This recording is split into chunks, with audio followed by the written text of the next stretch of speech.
கிறிஸ்துவுக்குள் அன்பான கர்த்தருடைய யாவரும் இயேசு கிறிஸ்து நாமத்தினாலே உங்கள் வாழ்த்துக்களை தெரிவித்துக் கொள்கிறேன். யாக்கோப்பு 4:7 வாசிப்போம். ஆகையால் தேவனுக்கு கீழ்ப்படிந்திருங்கள், பிசாசுக்கு எதிர்த்து நில்லுங்கள், அப்பொழுது அவன் உங்களை விட்டு ஓடி போவான். அடிமைத்தனத்தை கொண்டு வருவான், கோபத்தை கொண்டு வருவான். இதுதான் பிசாசுடைய வேலை.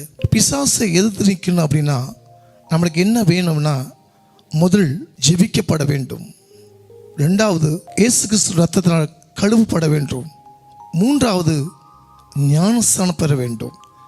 அப்போ இது 3 மட்டும் எடுத்துட்டா போதுமா? எதுக்காக ஆண்டவர் வரங்களும் கனிகளை தேவன் கொடுத்துக்கிறான்?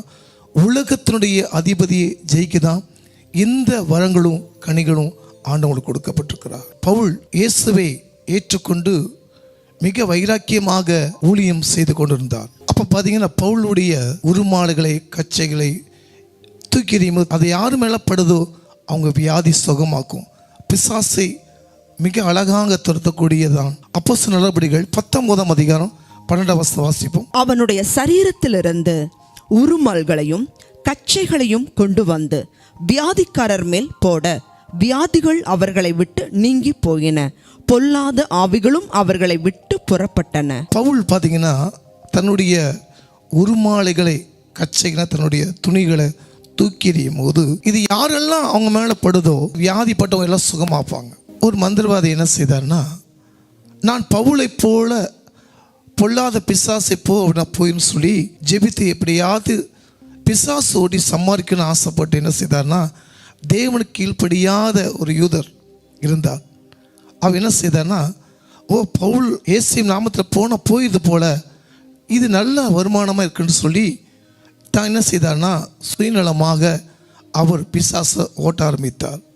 அப்போ என்ன நடந்து பார்ப்போம். அப்போஸ்தலர் நடபடிகள் 19ஆம் அதிகாரம் 15 வாசிங்க. பொல்லாத ஆவி அவர்களை நோக்கி, இயேசுவை அறிவேன், பவுலையும் அறிவேன், நீங்கள் யார் என்று சொல்லி பொல்லாத ஆவியை உடைய மனுஷன் அவர்கள் மேல் பாய்ந்து பலாத்காரம் பண்ணி அவர்களை மேற்கொள்ள அவர்கள் நிர்வாணிகளும் காயப்பட்டவர்களும் ஆகி அந்த வீட்டை விட்டு ஓடி போனார்கள். உண்மையாகவே அந்த 9 வரங்களில் மிக கஷ்டமான ஒரு வரங்கள் என்பது பிசாசு ஓட்டக்கூடிய வல்லமை. இந்த பிசாசு ஓட்டுற போது நம்ம பலவீனப்பட்டா அது அத்தனை சொல்லிவிடும். அது சொல்லுது, பவுலையும் தெரியும், பவுலுக்கு இருக்கிற இயேசுவையும் உனக்கு தெரியும், உன்னையும் எனக்கு தெரியும் சொல்லி அவங்க மேலே தாவி பலக்காரம் பண்ணி அவர் ஓடிவிட்டார்கள். அன்பான கர்த்தருடைய வசனமே, இந்த உலகத்தை எதிர்க்குனா கண்டிப்பாக பிசாசை ஜெயிக்கணும்னா உபவாசத்தோடு இங்கே ஜெபிக்கப்படணும். எடுத்து வாசிங்கள். மத்தேயு 17:21 வாசிப்போம். இந்த ஜாதி பிசாசு ஜபத்தினாலும் உபவாசத்தினாலுமே அன்றி மற்றவிதத்தினாலும் புறப்பட்டு போகாது என்றார். இப்போ உபவாசத்தோடு ஜபத்தோடு பரிசுத்தம் இல்லாமல் பிசாசை துரத்த முடியாது. உங்களுக்குள்ள பரிசுத்த ஆவி இருக்குதா, அசுத்த ஆவி இருக்குதா, நீங்கள் கர்த்தருடைய பிள்ளையானு ஆராய்ந்து கூடிய கிருபை பிசாசுக்கு இருக்குது. அதனால பிசாசு எதுக்குன்னா 3 காரியம் வேண்டும். ஒன்று, உபவாசி ஜெபிக்கப்பட வேண்டும், 2வது ஜெபிக்கப்பட வேண்டும், 3வது இயேசு கிறிஸ்து ரத்த கழுவப்படணும், 4வது காரியம் ஞானஸ்தானம் பெற வேண்டும். இப்படி இருந்தால் தான் பிசாசு நம்ம ஜெயிக்க முடியும். கண்களை முடியும் ஜெயிப்போம். ஆண்டவரே, இந்த உலகத்தில் உபத்திரம் உண்டு, ஆனால் திடங்கொள்ளுங்கள், உலகத்தை நான் ஜெயித்தே நீங்கள் சொன்னீங்கப்பா. உலகம் கொடுக்க முடியாத சமாதானத்தை இந்த பூமியில் வச்சுக்க போய்ங்கப்பா. இந்த பிசாசை ஜெயிப்பது எப்படின்னு பார்த்தப்பா.